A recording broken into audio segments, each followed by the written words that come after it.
The Great Hall of the Galactic Assembly was the largest structure ever built by any species. It floated in the cold emptiness of space, far from any star. A neutral ground where all the races of the galaxy came to speak and argue and make their deals. Thousands of seats rose in circles around a central platform, and today every seat was filled. Ambassador Unipark stood at the human podium and watched the alien delegates whisper to each other. She had been doing this job for 15 years. She knew how to read the room. Today, the room was against her. The humans had come to the assembly 300 years ago. They were young then, barely able to travel between stars. The older races had looked at them the way adults look at children who wander into an important meeting. They let humans join, but they never let them forget their place. Una had spent her whole career smiling at creatures who saw her as lesser. She had bowed her head and spoken softly and followed every rule. She had done this because Earth needed time. Time to grow, time to learn, time to prepare. But 3 weeks ago, everything changed. Colony Henham was a small world on the edge of human space. 60,000 people lived there. Farmers and teachers and children. They had done nothing wrong. They had hurt no one.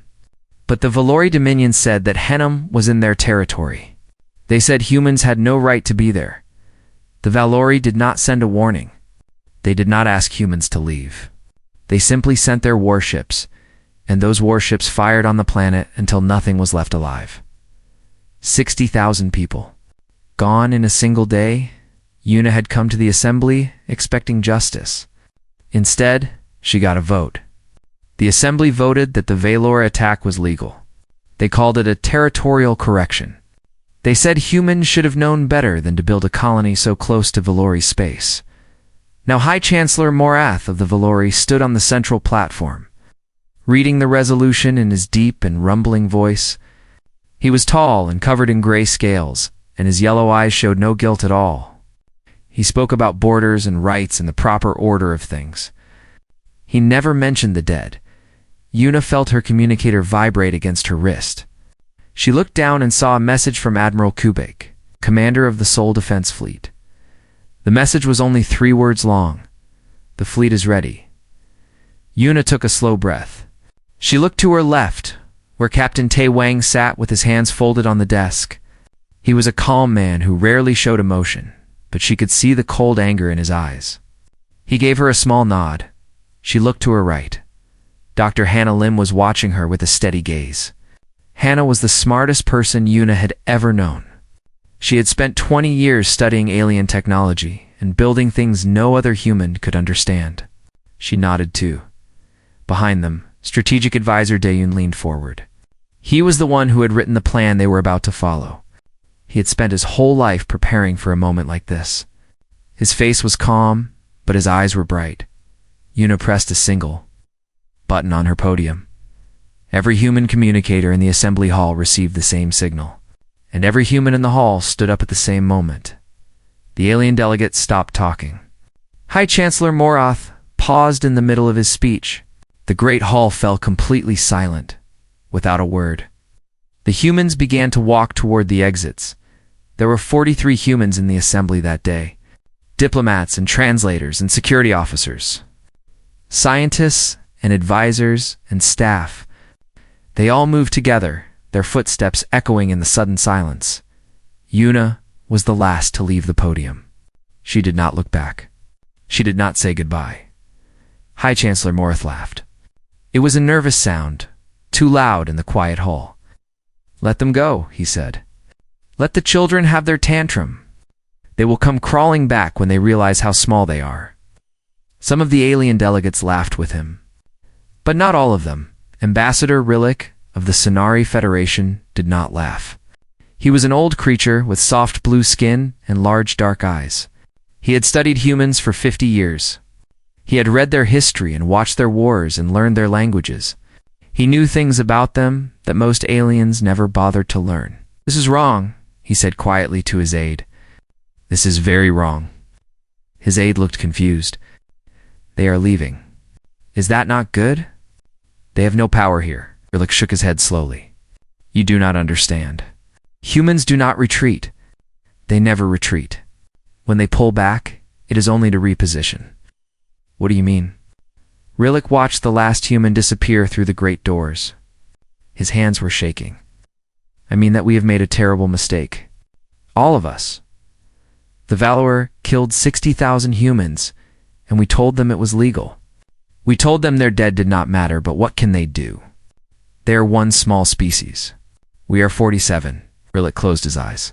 He thought about all the things he had learned. He thought about human history, written in blood and fire. He thought about how many times humanity had faced extinction and survived. He thought about what they did to enemies who gave them no choice. I do not know what they will do, he said. But I know this. 300 years ago, humans came to us as beggars.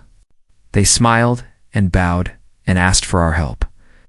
We gave them scraps and treated them like servants. But they were never beggars. They were students. They were watching us, learning from us. And now, he opened his eyes and looked at the empty human seats. Now, the lesson is over. And I think we are about to learn something terrible. High Chancellor Morith was still laughing on the central platform. He did not see the fear in Ambassador Rillick's eyes. He did not understand what was coming, but he would learn. They all would. The hours after the walkout were filled with confusion. In the assembly hall, the alien delegates argued about what the humans were doing. Some said it was a bluff. Some said it was desperation. High Chancellor Morath said it was proof that humans were too emotional to be taken seriously. But as the hours passed, strange reports began to arrive. A Korthon merchant ship reported that a human trading vessel had changed course without explanation. The humans had simply turned around and headed back toward their own space. A Velori border station reported that a human diplomatic transport had recalled all its crew and departed 6 hours ahead of scheduled. A Sonari research outpost reported that the human scientists working there had packed their equipment in the middle of the night and left without saying goodbye. Ambassador Rillick sat in his quarters and read every report as it came in. His hands grew colder with each one. They are all leaving, he said to himself. Every human in the galaxy is going home. On Station Varus, Dr. Hannah Lim stood in the shuttle bay and watched her people prepare for departure. The bay was loud with the sounds of engines and shouting voices. But Hannah was calm. She had been planning for this day for 20 years. She activated a secure transmission to Earth Command. Her voice was steady and clear. Protocol Horizon, she said. Authorization. Lim, 7 Black. There was a pause. Then a voice replied, Protocol Horizon confirmed. Godspeed, Doctor. Hannah ended the transmission and walked to Captain Tae Wong, who was directing the evacuation.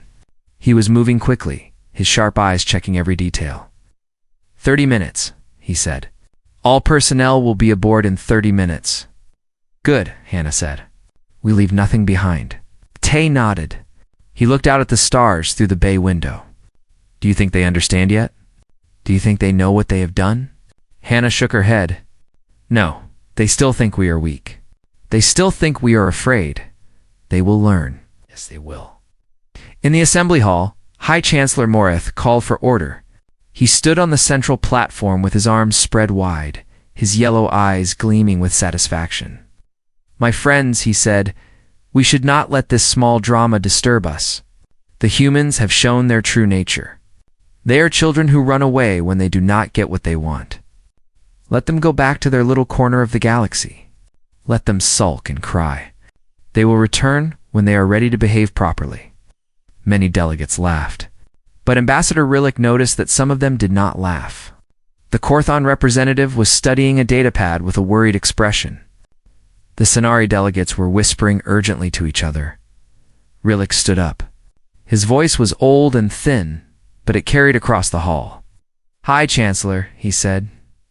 I wonder if you have read the latest intelligence reports. Morith looked annoyed. What reports? The reports about human movements across the galaxy. Every human ship is returning to their territory. Every human scientist and diplomat and merchant is going home. They are not just leaving this station. They are leaving everywhere, Morith laughed. Then they are even more foolish than I thought. They are isolating themselves. Good. Let them hide in their little corner. It will make them easier to control. Rillick shook his head slowly. I do not think you understand. When humans retreat, it is never because they are afraid. They retreat because they are preparing. Preparing for what? Rillick was silent for a moment. Then he said, 60 years ago, I visited Earth. I wanted to understand this species that had joined our assembly.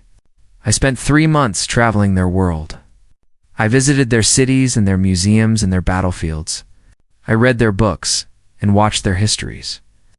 And what did you learn? Morith asked, his voice mocking. I learned that humans are not like us. When we face a threat, we calculate the costs and benefits. We make rational decisions. We negotiate. But humans are different. When you hurt them, truly hurt them, something changes inside them. They become cold. They become patient. They become very, very dangerous. Dangerous? Marith laughed again. They are one species. We are 47. Yes, Rillick said quietly. And they have survived 5 extinction events on their own world. Ice ages, plagues, wars that killed millions. Every time, they should have died. Every time, they survived. They do not give up. They do not surrender. They simply wait until they are strong enough, and then they strike. The hall was quiet now.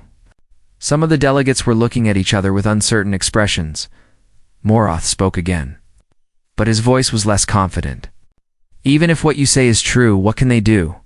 Our combined fleets outnumber them 10-1. Rillick looked at him with sad eyes. High Chancellor, you killed 60,000 of their people. Innocent people. Children. And we told them it was legal. We told them their dead did not matter. He paused. Do you really think they will forgive that? Do you really think they will forget? Morith said nothing. Rillick turned and walked toward the exit. Before he left, he spoke one last time, his voice echoing in the silent hall. I have sent a message to my homeworld. I have told them to evacuate our border systems. I suggest you all do the same. He walked out, leaving the assembly in silence. High Chancellor Morath looked around the room. For the first time, there was doubt in his yellow eyes. But he pushed the doubt away. Humans were weak. Humans were young. Humans were nothing. He was certain of it. 40-8 hours later, he would learn how wrong he was. The first sign came from a Valori scout ship on the edge of human space. The ship was old and small, used mostly to watch human movements and report them back to Valori command. For years, it had watched human freighters come and go. It had counted human patrol vessels and noted their routes. It had reported that humans had perhaps 200 warships, most of them old and poorly armed. But on the 48th hour, after the walkout, the scout ship saw something that made its crew freeze in terror. Ships were appearing from nowhere. Not 200 ships. Not 500 ships. 3,000 ships emerged from the darkness of space, their engines glowing like stars. They came from asteroid belts that had seemed empty. They came from moons that had been declared uninhabited. They came from deep space stations that no alien sensor had ever detected.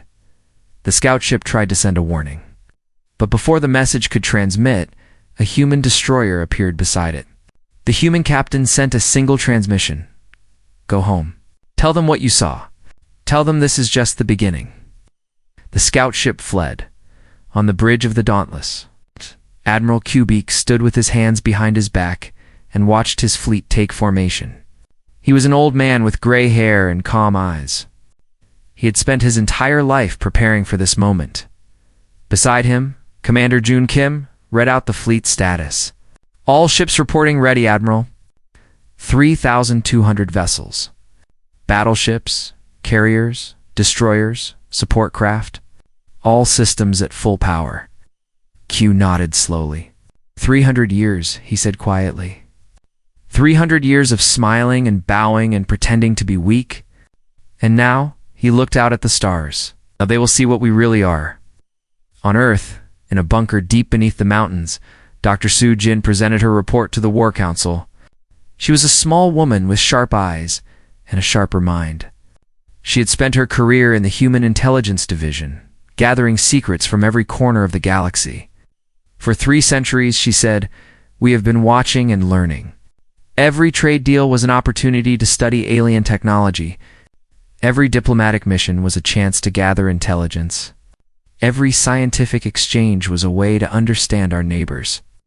She pressed a button, and a hologram appeared. Images of weapons and shields and engines that no human should have possessed. We have reverse-engineered Velare shield technology. We have improved upon Sonari propulsion systems. We have developed weapons that no species in this galaxy has ever seen. The council members looked at each other. Even they had not known the full extent of what humanity had built. Strategic Advisor Dae-Yoon spoke next. His voice was hard and cold. The Velari thought we were weak because we chose peace. They forgot that humans don't choose peace because we cannot fight. We choose it because we know exactly what we are capable of when we stop choosing peace. He looked around the room. They killed 60,000 of our people. They called it legal. They called it justified. Now we will show them what justice really means. In the Galactic Assembly, panic was spreading. The Korthon representative had received reports from his intelligence service. Humans were mobilizing on a scale never before seen. Their fleet was not small and weak as everyone had believed. It was massive and modern and terrifying. This is impossible, High Chancellor, Morith said. Our spies told us they had 200 ships. The Korthon representative looked at him with something like pity. Your spies told you what humans wanted them to see. They have been building in secret for centuries. Hidden shipyards, underground factories, secret research stations. All of it invisible to our sensors. Morith's scales had turned pale. But how? How could they hide so much? Ambassador Rillick answered. He had returned to the assembly, but only to watch. Because you never looked, he said. Because you thought they were too primitive to deceive you. Because you were so certain of your own superiority that you never imagined they could be smarter than you. He shook his head slowly. Humans are not primitive. They are patient. They are careful. They are very, very good at pretending to be less than they are. And you believe them because you wanted to believe them. On the edge of Velari space, the human fleet began to move. Admiral Quebec gave his orders with calm precision. He did not shout or wave his arms or make dramatic speeches. He simply told his captains what to do, and they did it. We do not target civilians, he said. We do not bomb cities. We do not become what they are. We strike their military. We destroy their war machine. We leave their people alive to remember. Commander Jun Kim looked at him with surprise. Sir, after what they did to Hinnom. Q was silent for a long moment. When he spoke, his voice was soft. 60,000 of our people died because the Velari decided that killing civilians was acceptable. If we do the same, we are no better than them. He looked out at the stars. We will defeat them. We will break their power. We will make sure they can never do this again. But we will do it without becoming monsters. That is what separates us from them. That is what makes us human. The fleet moved forward into the darkness, and the galaxy watched in terror as humanity went to war. The Velori Dominion had ruled their corner of the galaxy for 2,000 years. They had conquered dozens of species. They had built an empire on fear and force. They had never lost a war. In 72 hours, humans taught them what losing felt like. Fleet Commander Ho Sung led the first strike force. He was a young man with cold eyes and a brilliant tactical mind. He did not attack Velor worlds. He did not charge at their fleets. Instead, he struck at something far more important. Their supply lines. The Velori Empire depended on fuel from mining stations scattered across their territory. They depended on food from agricultural worlds. They depended on ammunition from factory planets. All of these resources traveled along well-established trade routes. Ho soon cut every single one of them. His ships appeared without warning, destroyed the supply convoys, and vanished back into deep space before Velor warships could respond. In 3 days, the Velori military began to starve. Their ships had fuel for weeks, not months. Their soldiers had food for days, not years, and the humans kept coming. General Bin Kong commanded the ground forces. He was a massive man with a gentle voice and a strategic genius that had no equal. His mission was not to conquer Valori worlds. His mission was to liberate the species they had enslaved. For centuries, the Valori had kept a dark secret from the galaxy. 3 species lived in their territory as slaves: the Irim, the Toshan, the Kel. They were forced to work in mines and factories. They were treated worse than animals. The Galactic Assembly had never known they existed, but human intelligence had known. Dr. Sujin's agents had discovered the secret years ago. They had been waiting for the right moment to act. General Bin Kong's soldiers landed on the slave worlds in the dead of night. They moved quickly and quietly, eliminating Valori guards without waking the slaves. When the sun rose, enslaved people opened their eyes to find their chains broken and their masters gone. On the planet Irim Prime, an old woman of the Irim species stood before General Bin Kong. Her body was bent from decades of hard labor. Her eyes were filled with tears. She had forgotten how to cry. "Who are you?" she whispered. "Why did you come for us?" "No one has ever come for us." Bin Kong knelt before her so that his eyes were level with hers. His voice was soft. "We are humans," he said, "and we do not leave people in chains." Word of the liberation spread across the galaxy. Species who had once laughed at humans now watched in amazement. The young species that everyone had dismissed was fighting a war unlike any war the galaxy had ever seen. They were winning without atrocities. They were conquering without cruelty. On Valori Prime, High Chancellor Marath watched his empire crumble. Reports came in every hour, each one worse than the last. Supply lines destroyed. Military bases captured. Slave worlds liberated. His people were starving, and his fleet was running out of fuel. His soldiers were surrendering by the thousands. He sent a desperate message to the Galactic Assembly. "Help us," he cried. "Invoke the Mutual Defense Pact. You swore to protect any member who was attacked. You must help us." The assembly chamber was silent. Finally, the Korthon representative spoke. His voice was heavy with shame. "The Mutual Defense Pact protects members from unprovoked aggression," he said. "You attacked the human colony first. You killed their people without warning. This war is a consequence of your actions, not ours. But they are destroying us." Moreth screamed. "Yes," the Korthon said. "They are." One by one, the other species spoke. None of them offered help. Some of them apologized, but their apologies were empty. Others simply stayed silent, too afraid of humanity to even speak. Finally, Ambassador Rillick of the Sonari Federation stood. "High Chancellor," he said, "for 300 years, we treated humanity as children. We ignored their warnings. We dismissed their pleas. When they asked for justice, we gave them contempt. When they begged for mercy, we gave them insults." He paused. "And now we see what humanity truly is. Not weak, not primitive, not childish. They are a species that learned to survive extinction. They are a species that built themselves from nothing. They are a species that, even now, fights with honor while you fight with cruelty." Rillick turned to the rest of the assembly. "The humans have not killed a single civilian.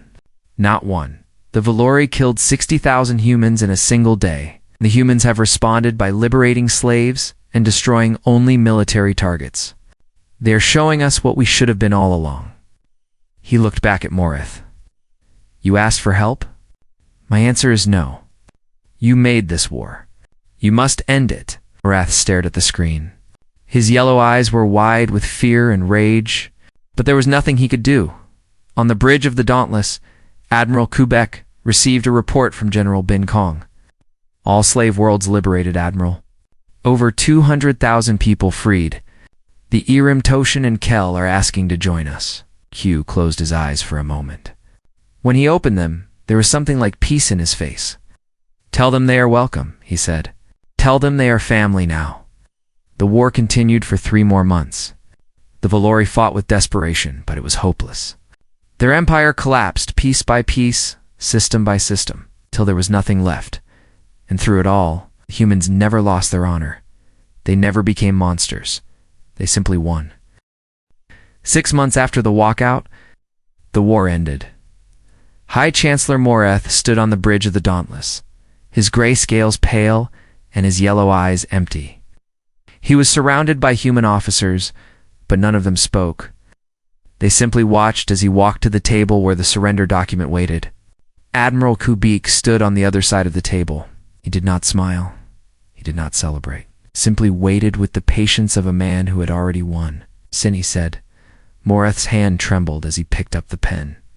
For a moment, he looked at Q with hatred. Then the hatred faded, replaced by something like despair. "You have destroyed everything we built," he whispered. 2,000 years of empire. Gone. Q shook his head slowly. "No, you destroyed it. We simply finished what you started." Moreth signed the document. The Velori Dominion, the empire that had ruled through fear and cruelty, officially ceased to exist. 1 week later, the Galactic Assembly met again. The Great Hall was different now. The Velori seats were empty. But in their place, new seats had been added. The Arim were there, their representatives still learning how to stand without chains. The Toshin were there, their eyes bright with hope for the first time in centuries. The Kel were there, silent and watchful, still unable to believe they were free. And at the center of the hall, where once only elder species were allowed to stand, Ambassador Unipark took the podium. She looked out at the gathered delegates. Some of them watched her with fear, some with respect, some with shame. Of them watched, because all of them knew that the galaxy had changed forever. 6 months ago, Yuna said, "I stood in this hall and listened to you tell me that the murder of 60,000 people was legal. I listened to you tell me that my people's lives did not matter. I listened to you tell me that justice was not for humans." Her voice was calm, but it carried to every corner of the Great Hall. "Today, I stand here with a different message." She paused. "Humanity does not want empire. We have never wanted empire. We do not wish to rule over other species or take your worlds or steal your resources. We came to this galaxy looking for friends, and for 300 years we tried to be good neighbors." She looked at Ambassador Rillick, who nodded slowly. "But we will not be victims. We will not watch our people die and accept that it is legal. We will not see slavery and pretend it does not exist. We will not stand by while the powerful crush the weak." Dr. Hanalim stepped forward and activated a hologram. Showed the planet Hinnom before the attack. Green fields and blue oceans and cities full of life. 60,000 people lived here, Hannah said. Teachers and farmers and engineers, artists and doctors and children. They had dreams and hopes and fears. They loved and laughed and cried. And they were murdered for being in the wrong place. The hologram changed. Now, it showed a memorial, a great stone wall with 60,000 names carved into its surface. "We will never forget them," Hannah said. "And we will spend the rest of our existence making sure that nothing like this ever happens again." Yuna spoke again. "Today we present the human doctrine to this assembly. It is simple. We will not seek war. We will not attack without cause. We will trade fairly and speak honestly and treat all species with respect." Her eyes hardened. "If any species attacks our people without provocation, we will respond. If any species commits genocide and calls it legal, we will teach them what justice means. If any species enslaves the innocent, we will free them." She looked around the hall. "This is not a threat. It is a promise. Humanity will be the friend of any species that chooses friendship, but we will be the nightmare of any species that chooses cruelty." The hall was silent. Then, slowly, Ambassador Rillick stood. "The Sonari Federation stands with humanity," he said. "We should have stood with them before. We were wrong, and we are sorry. But today, we choose to be better." One by one, other species stood.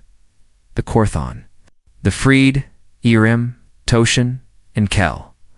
A dozen smaller species who had watched humanity's war and seen something they wanted to believe in. When it was over, 12 species had pledged themselves to the new human alliance. The galaxy had changed. 1 year later, Admiral Kubik retired. He bought a small farm on a world called New Hinnom. It was a colony world, built to honor the 60,000 who had died. Humans and Irime refugees worked the soil side by side, growing food that would feed both their peoples. Q spent his days in the fields, his hands in the dirt, his eyes on the sky. Sometimes Irime children would visit him, asking him to tell stories about the war. He always told them the same thing. "We fought because we had to," he would say. "But we stopped as soon as we could. Remember that. It is easy to start a war. It is harder to end one with honor. But that is what makes us human." Captain Taewong became the first human appointed to the Assembly Security Council. He worked beside Ambassador Rillick to rebuild trust between species. It was slow work, but they did not give up. Dr. Hannah Lim returned to her research. She led the team that developed technology to share with the newly freed species, helping them build their own futures. And Ambassador Una Park continued to speak for humanity. She traveled across the galaxy, meeting with species who had once feared humans and teaching them that there was nothing to fear. As long as they chose peace, years later, a saying spread among the spacefaring races. It was whispered in taverns and taught to children and written in history books. Do not mistake human kindness for weakness. They offer peace first, but only once. The Galactic Assembly never forgot the day the humans walked out. Neither did anyone else. And in the quiet corners of the galaxy, in the places where the freed and the hopeful gathered people told stories about the species that had come from a small blue world. The species that had smiled and bowed and waited. The species that, when pushed too far, had shown the galaxy what they truly were. Not children, not victims, not servants. Humanity, and they had only just begun.